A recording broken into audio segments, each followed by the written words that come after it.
L'estime de soi est le jugement qu'un individu fait par rapport à lui-même. Selon ses actes et ses compétences, il peut ressentir soit une valorisation, soit un rabaissement. L'estime de soi est une notion à bien différencier de la confiance en soi. La confiance en soi, elle, est un sentiment d'assurance, de certitude, qui amène l'individu à croire en lui et ses capacités. Pour notre enquête, nous allons nous intéresser plus particulièrement à l'estime de soi dans la période de l'adolescence. Madame Roux, coach psychologue spécialisée dans le domaine de l'enfance et de l'adolescence. L'estime de soi est fondamentale dans ce moment-là, parce que si j'ai une bonne image de moi, je vais oser dire à mes parents, non, je ne suis pas d'accord. Je vais oser dire à mes profs, non, je ne suis pas d'accord. Ou alors, prouvez-moi quelque part, entre guillemets, prouvez-moi que ce que vous dites est vrai. Donc c'est extrêmement important par rapport aux adultes, mais c'est aussi important par rapport aux copains. C'est-à-dire justement de cette idée que est-ce que j'ose être moi dans un moment qui est un peu fragile, où on va pouvoir me critiquer, ou prendre le risque d'être critiqué. Donc j'ai intérêt à avoir sacrément confiance à l'intérieur de moi et avoir une bonne estime de moi pour oser montrer qui je suis et pour prendre le risque qu'on me dise « oui mais c'est pas terrible ce que tu fais ». Donc l'estime de soi est extrêmement importante à l'adolescence. Nous l'avons compris, l'estime de soi est un point primordial chez l'être humain et surtout à l'adolescence. Il apparaît même sur la pyramide de Maslow qui regroupe les besoins primaires de l'homme.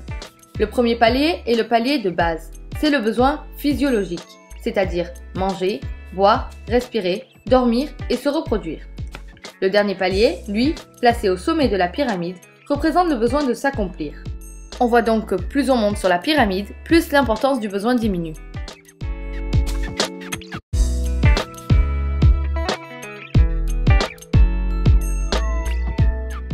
Après nous avoir défini l'estime de soi, Madame Roux nous explique les facteurs qui l'influencent.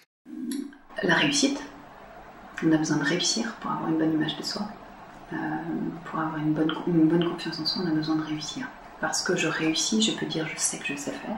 Et parce que je sais que je sais faire, alors je me sens en confiance. Et ce qui va encore enclencher la réussite. Donc on a besoin de réussir, on a besoin d'être valorisé. On est trop souvent critiqué. Beaucoup trop souvent critiqué. Quand je dis on, c'est nous tous, aussi bien au collège, au gymnase, que dans la vie professionnelle adulte. On nous fait des retours souvent négatifs, avec l'idée en arrière-plan que si on sait ce qui ne va pas, on va pouvoir le corriger. C'est-à-dire qu'on a besoin de se sentir apprécié et aimé. Donc si on appartient à un groupe dans lequel on se sent bien, dans lequel on a l'impression qu'on peut exister, on va se sentir aimé. Et si on se sent aimé, forcément on va être plus joyeux, plus libre, plus heureux. Et si on est plus heureux, plus joyeux, plus libre, on est plus à même de réussir au gymnase. Il y a malheureusement la possibilité d'avoir une mauvaise estime de soi.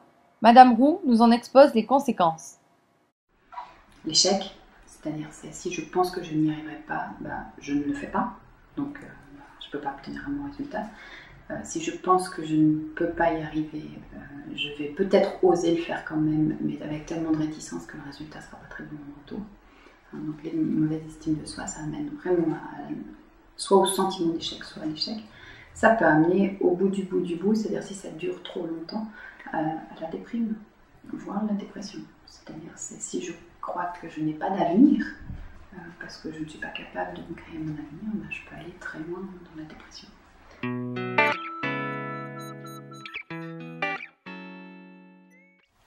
Pour conclure, l'estime de soi est un point essentiel à l'adolescence de par la fragilité de ces êtres à cette période-là.